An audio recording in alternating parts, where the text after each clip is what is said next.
Sure. Hi. Hello there. How are you? Two questions really off of your budget submission, Governor, where you said if you had more money, there's things that you'd like to do. And so this is two parts, but really the same question. Your budget would only exempt the first $150,000 in PPP grants, forgiven loans, and the other part of it has to do with bills pending to exempt unemployment compensation. Are we at a point where you feel comfortable saying, yes, absolutely, you can get rid of any taxation on PPP and get rid of any taxation on the unemployment compensation paid to people who basically were furloughed or lost their jobs during the shutdown? So first on the issue, which I mentioned in my opening comments, there's guidance that's still coming, so that you can't really prematurely get ahead of that, right? The guidance is going to come, and we're going to hear what that is. As far as the PPP loans, I want to just make it very clear that 88% of the people, the businesses that borrowed on that PPP loan were small businesses, and they were exempted at the $150,000 level, right? So you've got about 10-12% of businesses that did borrow on the PPP that are still, again, they're not being taxed on the gross amount of the PPP loan, they're being taxed on their profits. So they're exempting that first $150,000 of profit. So each and every one of the PPP loans is receiving some level of tax relief. And during the budget process, there was anticipated about $133 million of some sort. We had to balance a budget. Washington prints money.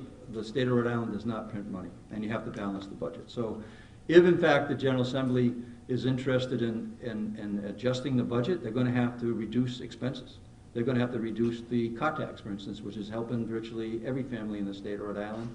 They're going to have to do something that is going to reduce funding that I put in for the nursing homes that have struggled. Or they're going to have to figure out some way to do that. So my feeling is at the point in time, this is a fair analysis. You have businesses, you have corporate businesses that didn't qualify for the PPP, right, that are paying full taxes on the first dollar of income, first dollar of a taxable income. You have multiple businesses that didn't take the PPP, and they're paying on their first dollar of earned income, and every taxpayer in the state of Rhode Island is paying on that first dollar. So I think the $150,000 exemption, I put it in there. I felt it was budget driven, and so I'm comfortable with that. If the General Assembly decides to go further or decides to reduce it in any way or increase it, the deduction of what that threshold, then that would be fine with that. But we balanced the budget, and we had to do that. So so I just leave it at that. I don't consider it unfair that if people who have borrowed had forgiven loans of $5 million, $6 million, $7 million, $8 million, $9 million, and then all in that they showed net profits of $300, $400, $500, $1 million. I think it's fair that they pay their fair share if they actually prospered during this time frame. And if you didn't make money, it didn't matter how much money the loan was, the forgivable loan. You're not paying taxes. To follow up on that, Governor, to follow up on Kathy's question, the unemployment question too, there's a bill, as Kathy mentioned, to exempt the first $10,200 in unemployment compensation. Rhode Island is apparently, according to the Tax Foundation, one of only 13 states to tax all of that money, the unemployment compensation money. Do you support that bill that would exempt the first $10,200? Yeah, I do, but it's about a $30 million item, right? So you also, again, we don't print money. Washington prints money. At the time when we submitted the budget, that was not an issue that was really on the table in terms of whether the federal dollars could actually do that or not. So the wild card here for the General Assembly is, does the federal dollars allow you to offset that? And if not, then how are you going? What adjustments you're going to make to the budget? 30 million, 70 million, $100 million on the two questions you just asked. So that becomes a question for the General Assembly. We labored over the budget, and you remember that I got sworn in on May 2nd, and I had the budget due by March 2nd and March 11th. So we struggled over that issue, and those numbers were always filtered around. But again, if the federal dollars are not allowed to use that, and I'll talk quickly about the federal dollars as well, If you're talking about $1 billion or a little more than $1 billion, it sounds like a lot of money. But if you take 10% of that money and you apply it to the two programs you just asked about, now you got $900 million, right? So, and I talked about, I think that those dollars should be used on long-term investments that have long-term economic, brings long-term economic opportunity to the state. But again, we did the best we could on the budget and the circumstances. I think it's a solid budget. Many things that we put in there were really important, including not putting a gasoline tax in there, which was a 9-cent gasoline tax. That was revenue that we didn't think that was a good idea, along with the other things that we put in the budget. So I'll stand by the budget as being a sound one. We'll let the General Assembly decide those questions going forward. Governor, ahead of the verdict, Governor, we're expecting the Derek Chauvin verdict to come out at any time, and there have been calls throughout the last year for changes to the law enforcement officers' Bill of Rights. You are a mayor, so I'm sure you're familiar with that law. Do you think Leo Bohr needs to be changed? The Sergeant Hanley, which of course Lieutenant Governor is very familiar with that case. That's come up in that case too. Do you think Leo Bohr needs to be changed? And if so, what changes would you propose? So you're referring into behavior in the police that just it's not unacceptable. It's certainly not a strong enough word for what you're talking about. So police officers should be held accountable just like anybody else if they abuse their positions. If the Bill of Rights needs to be adjusted to make that happen, then it should be. Do you think it does, though? I think it probably does. I think that, again, we're working on an issue of I stepped in and I believe that that policing is very important, and that making sure that the behavior is they're held accountable for all behaviors, right? Whether extreme as we've seen in Minneapolis, or and even just simple stuff that is discriminatory in any way. So I'm not really familiar exactly what the articles should be, but I don't see a problem with improving police work by creating a better accountability system. I think everybody wins by that. And just Lieutenant Governor, just want to hear from her as a former Providence. So I do agree that it needs reform, and I support. If you notice, most of the chief of police are in support of the reforming the Leo Board. So I do believe it needs reform to make sure that there is accountability. Can I jump in on this question? I'm sorry, Brian. Just to close the loop here. I think it was June 18th, 2020, you voted as the president of the city council to repeal the board. I just happened to look at the minutes this morning, and I'm wondering, do you still believe it needs to be repealed outright? Or, because today you're talking about reform, and is that an evolution in your thinking? I have to say yes. There's been evolution in my thinking, and I've always believed that it's room for going back and analyzing your positions, and if you think that there's room for making changes, I feel comfortable saying that yes, there's an evolution of my thinking. I believe we need reform to the Leo Board, and I'm in support of reform. Why that instead of where you were on June 18th, 2020? I have had the opportunity to speak with many members of the law enforcement community and many of the community members also. And I have been in a position in which, and especially what was happening in the city of Providence, we cannot get rid of the police department, police officers, if we don't have something to replace it with. I think we need to make sure that we are able to provide safety and security for our residents. And I heard from a lot of my neighbors also, a lot of my constituents that reached out to me and actually told me that they didn't want to get rid of the police department. So I had been in many conversations with community members, residents of my neighborhood that are concerned about safety. And as long as we don't have something else that we're going to replace policing, we need to have the police department available. Ahead of the verdict expected in Minnesota, have you reached out to state police, law enforcement? Have you reached out to community groups who might organize a protest? What have your efforts been on that? What are your expectations? What would you say to people? Yeah, so, yeah, We'll be talking to the state police on that issue as it's coming up on a verdict. I think that the behavior of the people that have been protesting in the state of Rhode Island has been great. I mean, I encourage the peaceful protest, and that's how you're going to get attention on issues, and hopefully the jury comes to a verdict that I think that we're anticipating, and that it's a situation where people feel as though that there was justice provided. We did have a riot here in the state in June of last year, and we did have protesters break onto the highway and create an unsafe situation on the highway. So would you say some of the behavior needs to, remain reasonable? Absolutely, and the largest group there with 10,000 or more that was at the State House, and I was there as well, and I had met with the organizers as Lieutenant Governor before that happened, and said and gave the same advice that you just suggested.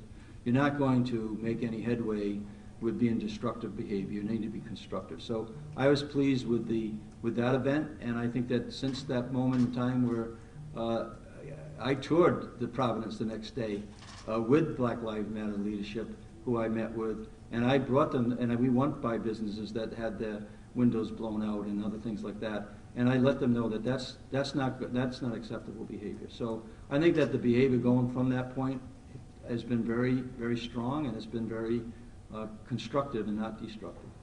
In the back, in the white, in the back. Talking about the police officers trying to make areas safer and you wanting residents to have safety, there have been a lot of recent shootings in the area, a few deaths. I mean, what would you guys say about, I guess, the climate of shootings right now and violence in the city? What do you think needs to change? There's no violence that is acceptable, right? And that we need to respond accordingly. As a mayor, that's how what I felt. As a governor, that's how I feel as well. I thought there was three most important things that you could bring to a community, which was an economy to support the families, education that can educate the kids in a safe and fiscally sound community, and we should be doing and striving every way we can to make sure it's safe. So when it's not, we need to double down. I think that the state police is more than, they've already stepped in Providence during this time frame, right, collaboratively, and we should continue to do that. That type of behavior is unacceptable, obviously, and it should be, again, the accountability piece there should be real strong, and people should pay a price for their behavior.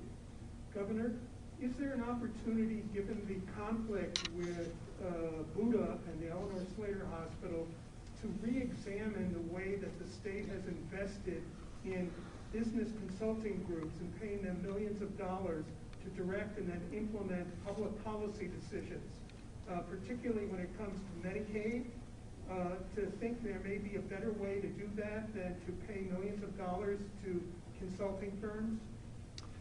Well, I think you've read that we put a hold on the issues on Eleanor Slater for those very reasons, right? I think I called a double talk on a previous interview where we can't tell who's giving you the right information. So we're going to dig in on that, and part of the consulting cost is part of that. I've requested all money that we're spending on consulting so that I understand who we're paying today. I had a call from a friend that let me know that he was consulting on the Eleanor Slater. I didn't even know that. So so there's a lot of discovery going on. I'll give you that in a second. Beyond Eleanor Slater, there is a whole pattern of investment in business consulting groups. And so is your investigation going to be broader and beyond just what happened with that one consulting firm, or will it play out to other people and other consulting firms? It's across the board. It's not just during COVID either. I mean, I think consulting is important, and then there's certain benefits there, but you've got to evaluate it. You've got to have a continuous evaluation on it. So it has been somewhat difficult to get the information that I've asked for several weeks ago, which is every consulting agreement that's currently in place and when they sunset, and taking a look at each agreement to see what we actually, invested in. So that's ongoing. We're going to get that. I'm pretty persistent on these things. We're going to get that information, and then we'll make it public about what's going on in terms of who we're paying and what they're getting. And it's no secret, I've gone out with a RFP for some consulting, and I'm gonna make sure, on education, I'm gonna make sure that we're getting our money's worth, right? And we'll make sure that, that oversight is there. But we have to kind of look at what's going on right now, what has happened in the past as well, and then what is gonna happen in the future. We're gonna do everything we can to, live by the agreements that we legally have to, but also making sure that we get and benefit from those agreements. Yeah.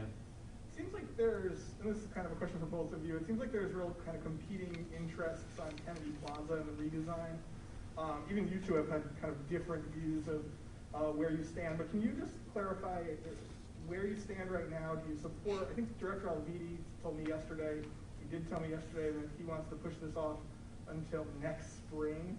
So can you just, is that what you support? Do you support kind of pushing this off, more discussion, or do you want to see something changed in the plaza? If so, what? Sorry, that was a lot. So, there's a lot of money that was supposed to improve mass transit in the city of Providence, and I think it should be invested there. I'm going to take the lead from the director in terms of what he's proposing. But also, even at yesterday's event that we had on the construction, I made sure we got the contact information of the people who are, concerned, and we'll sit down and talk to them as well. But we need to invest in mass transit. I mean, I just signed a clean air bill a week ago or something like that, and that's part of it, right? Mass transportation is part of the to get us towards that carbon-free, environment. So you're not going to satisfy everybody in that matter. I mean, I've had conversations with people from different organizations already, and they all have a different view. So as long as, if you have to wait until you got a full consensus, you're never going to make the investment. So you're going to pull the trigger in terms of what you need to do at the moment in time when you feel is due. I would say that they should be doing that as soon as they can. Make the investment, and then listen to the people in terms of what their concerns are, and try to answer as many of those as you can. And what investment, if you could just elaborate?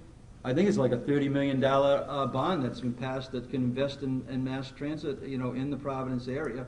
And it specifically, I think I don't know whether the bond actually showed you how to do that, but if they don't spend it there and you can spend it somewhere else, I'll bring it somewhere else. We need to make sure that you make those investments in the mass transit. I believe it's specific to Providence. And if it is, then we should get the best plan we can. And you're not going to satisfy everybody on that issue. And then I certainly, if there's a number of people that feel it's inconvenient for them, then make it convenient for them, right? Have the bathrooms at the places. Open up the bathrooms that are closed right now. I can't understand why we've got bathrooms that are closed at bus stops when trains got bathrooms and airports got bathrooms. Open up the bathrooms and I made that clear once it was brought to my attention over the weekend. So I would expect that we can, in most cases, you're going to be able to get a really good strategy that's going to improve mass transit in downtown Providence. That's why we're right now we're dismantling the field hospital right now to open up the convention center. So with that issue, as I said earlier, we have different point of view in this particular issue. One thing that we do agree on, and I believe I'm going to be advocating heavily with the director, is to make sure that there is equity when it comes to the new redevelopment of the plaza. One of the things that has been brought up a lot is the transfer. How are we going to make sure that individuals are able to get from one bus to the next? So that's an area in which I'm going to continue having conversations with the director. Something that I learned in one of the meetings that I was part of as my job of equity job here at the state of Rhode Island before is, and maybe many of you have not thought about this, if you are a person that are in a wheelchair, there are not that many places in downtown Providence that you can have access to bathrooms. So these are the things that we need to keep in mind when we are redeveloping the plaza or redevelop or any construction that we're doing in the city or the state. Pat.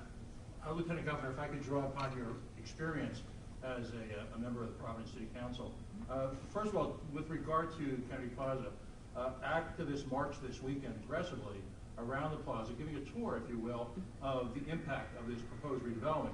And the accusation flies that this is being done largely for the benefit of one real estate investor. who is looking to redevelop that part, when in fact common sense dictates that you would have your a centralized center. What do you say to those folks who have become so cynical about the redevelopment or the concept redevelopment of Kennedy Plaza? I understand the frustration that had happened because I myself have seen several plans and several redevelopment of Kennedy Plaza. So I understand why individuals are frustrated about here comes another plan. At the same time, right now there's two different competing proposals. I can tell you the proposal that was developed by the planning department had a lot of pushback also from other groups. So there's always is going to be the desire to think that we're doing this because we're trying to benefit a particular individuals, but I don't think that is the case. I honestly believe that they are trying to put together what they think is the best plan. I don't think it's being driven by any particular developer, but here's when we need to get the feedback from everybody else, because sometimes when we are developing a plan, we have not heard from everyone else that's going to be affected. So, And just one quick follow-up. With regard to police reform, again, drawing upon your experience, your Yes. connections to the city, there are 2 or 3 areas, if you could just tell us yea or nay. Qualified immunity, civil asset forfeiture, and chokeholds.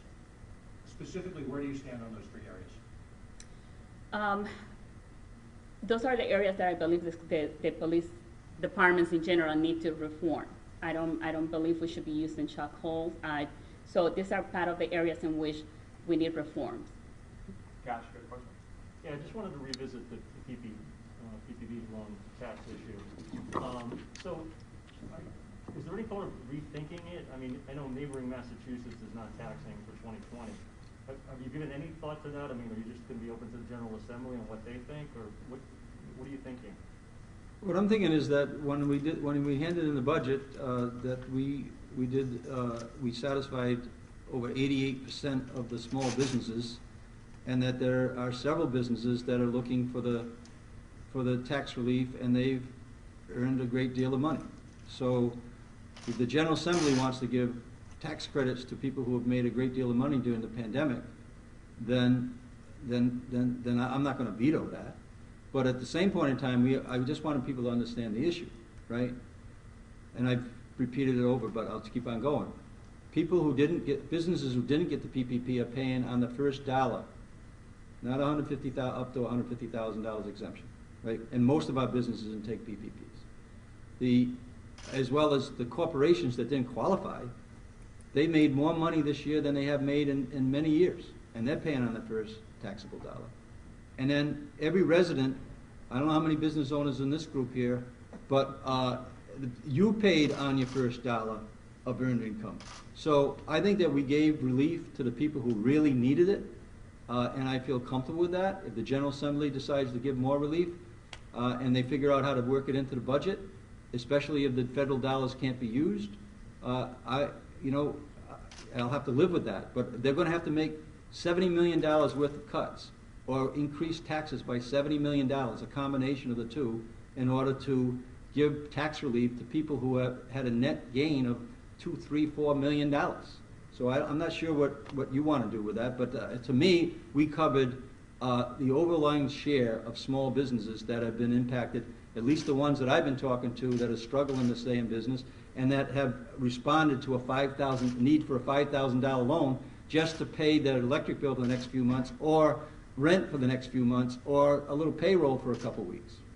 John, Rob, or Ray before we do a round 2? John, Rob? Governor, what's the latest on, what are you hearing from our federal delegation on the Save Our Stages program? I'm not sure what's the state, what? I'm sorry, I don't talk loud. What's the latest you're hearing from our federal delegation on the Save Our Stages program? It's the money for venues of music and theater from the federal government. Last I knew, they haven't really doled out any of the money they've appropriated. Yeah, I don't know the status on that. I was told that they were going to do it, and we're looking at those closed venues as being a real need as we start to reopen the economy. So we'll follow up on that. Thank you. Yeah. Right. Sabina, or in English, we do Spanish for later. Small business and the Latino community, minority community, a lot of business, they deal in cash. They don't pay taxes. How are we going to educate the community the importance of paying taxes, being in a small business? Because a lot of them didn't qualify for the PPP loan. So I think I cannot say that they're not paying taxes. I don't. A lot of Latino business don't pay taxes because they deal in cash. That is your statement. I really don't. I cannot say that. All I can tell you is there's small businesses and Latino businesses that have reached out for me for asking for help, as hardworking individuals that work long hours. Many of them have markets, bodegas, and they have reached out because they have needs like any other businesses. We understand that, but the thing is, a lot of those businesses didn't qualify for the PP loan because they don't pay taxes. Even they don't pay taxes for the employees. I mean, how are we going to tell those businesses for them to qualify for PP loan for the future? They need to pay taxes. I hear your question, Ray. I just cannot say that they don't pay taxes. You know, I don't have any proof to say that they don't pay taxes. If anybody is not paying taxes, I will tell them, let's teach them how to properly run a business. And if they're not paying taxes, it could be because they don't know how to run a business. But I don't have any proof to say that they don't pay taxes. I cannot. I actually get approached by many small businesses that having a huge challenge on paying their taxes. John. That's what I get. Governor, I'm wondering if you've been following the application of med recycling to build a medical waste treatment plant in West Warwick that has now been questioned by the Attorney General in terms of he's asked for a stay of this from the Department of Environment and Management. What are your thoughts on this, and do you think there should be a stay for further study of this technology? Yeah, I think you need to be cautious. I mean, this is the first one of its kind in the country, and I think you got to make sure that if it does go forward, that it's safe and it fits into the overall neighborhoods there. I certainly, as a mayor, I push back against a situation that was similar. We're going to bring in a great deal of traffic and trash in a C&D facility. So I can understand the neighbors there, and they should get an open hearing on that. And then if it's legal, then it's legal. But if it's not, we've got to make sure it's safe, John. You know, and I think the verdict's out on that right now. So we got 10 more minutes. We're going to do a round two, as many questions as we can. We'll start with Tom and then Dan. Governor, so in New Hampshire, they're dropping the mask mandate. In Connecticut, they've laid out a plan when they're going to go completely no restrictions on businesses and stores. Especially when you look at what that means for bars and casinos, are you looking to have a plan to put out that either drops the mask mandate or loosens all restrictions on businesses like they're doing in Connecticut by May 19th? Yeah, so May 19th is a month away. We're actually ahead of them in vaccination rates. I announced the other day, make your reservations for Mother's Day. I would anticipate some strong moves in that way. Tomorrow, I think we're on schedule to do 110,000 vaccinations this week on a per capita basis. I don't know another state that's even got the capacity to do that. And so we're going to be hitting the numbers that I had talked about a few weeks back, about 70% of the available eligible adults by early May, if not by the end of the month. And then we are going to reach that second fully vaccinated before the June 5th as well. So that was the timeline to do it. Understand too, in the guidelines in Connecticut, they're still wearing masks indoors. They're not wearing masks outdoors as of those dates. So the devil's in the details here, right? So we're going to continue to do this incremental flexibility, and we're going to continue to open up our economy based on safety. And I think that's exactly what we're doing. I think you're going to see more movement before the end of the week in that area that'll put us ahead of Connecticut in terms of the respect to what you just talked about. I think Dan deferred to Kathy. What's that? So before June 5th, you see a lot of those restrictions being loosened? I do. I've mentioned about July 4th parades, fireworks, music in Newport. You can reserve your Mother's Day dinner. I would anticipate that there's going to be more and more because of the unbelievable work that's being done by FEMA, REMA, and the individuals in our office, as well as the health department, and including Tom McCarthy. Extraordinary in terms of what we're getting on percentages. We're going to hit over 70% by June 5th. The problem's going to be, and I'm glad you asked the question, is the issue is going to be how are we going to get the last 25%, 30% vaccinated in the state of Rhode Island. And we're starting plans right now that what we're going to do a month from now, and we'll be starting announcing that as well. Kathy and Ted, then we'll see the time after that. So there's two questions. Eleanor Slater Hospital, and I've seen it reported that you put a hold on what was going on there right now, and I've also seen it reported that you pulled the plug on the plan that was in your own budget. So the question there is, your budget looks ahead to $0 federal dollars next year, maybe a small amount, 6.4. Are you actually going to replace what's in your budget right now? And if you are, what are you going to replace it with? And then I'll save the follow-up question. Well, what I put in the budget was a holder. And again, during the budget process, we were asked many of the questions that are being asked by now by the media, and I was asking the same questions and not getting straight answers. So we protected the state by, and the patients there. That's our top priority, is the families and the patients that are being, provided the care. So we put it up to a $65 million number that in terms of facilities. We are very flexible in how that may or may not be spent. So I'm based on our research right now, we'll determine what that plan would be. I haven't pulled the plug on anything other than the fact that we put a hold, because it's just the uncertainty there has just been so alarming, to tell you the truth. And so we're working this every single day, and as we get more and more information, we're going to make it available. And then there's going to be no secret plan, Kathy, right? There's not going to be a secret plan of like, okay, we're shutting down, but we're not telling anybody, right?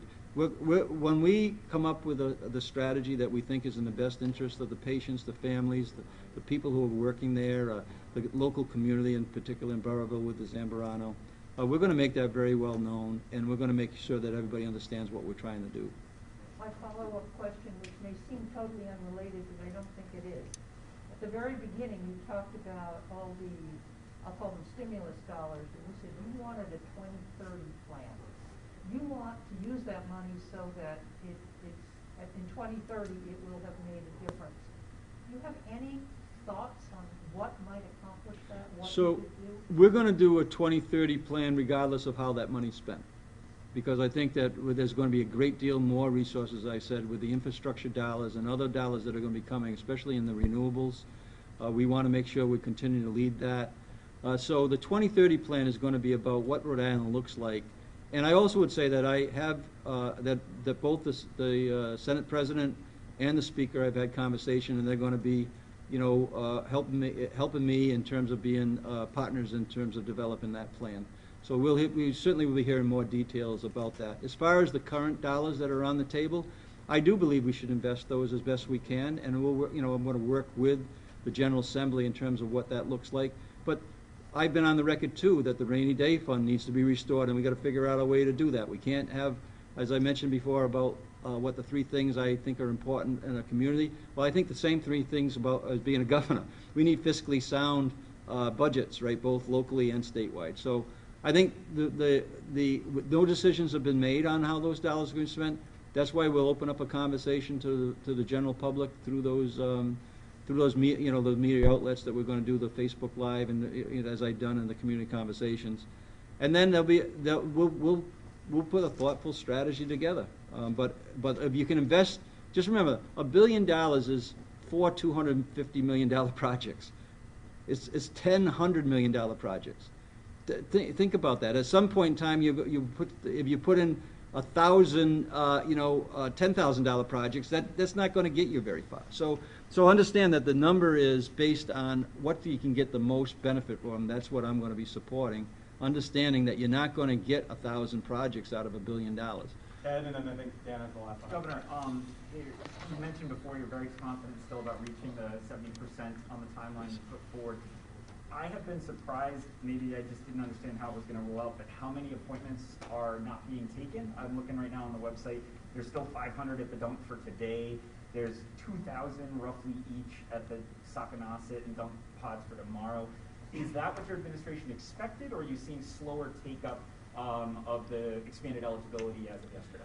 So I said, I've been saying for weeks, build the capacity, right, that outdistance the supply, but get ready when the supply outdistances the demand. And I've been working and speaking to the team about, we're at that spot right now. Put it this way, when you're in sales, when the phone stops ringing, you start dialing. And so that's what we're in that mode where we need to do the reach out in every way we can. This is why we've talked to the universities right now about their intent of every student being vaccinated, every employee on the college campuses. There's like 100,000 people there that could be vaccinated. We're going to be talking to businesses like Electric Boat that we've already had conversations and go site specific. So yeah, right. We're in the dialing mode right now. We feel as though that the capacity and the supply are fairly equal right now. And when we add in, I think last week we announced that we were going to maybe do 60,000. We're going to do over 100,000 based on the supply that we have been able to become eligible for. We'll get 100,000 shots. We'll have the vaccine for 100,000 this week, which is significantly higher. And I believe that's because we built the capacity to get shots on the arm that exceeds most of the states in the country. Last one at the end. Have either of you talked to Secretary Raimondo since being sworn in, and if so, can you just characterize those conversations? Yeah, Secretary Raimondo was on a call with governors around the country talking about the infrastructure rollout. And when I got on the call, she recognized me personally as coming from Rhode Island and welcomed me to the governors that she was very familiar with. And I've had interaction with her, for instance, to get in touch with the CEO of one of our major corporations to talk about vaccination on site.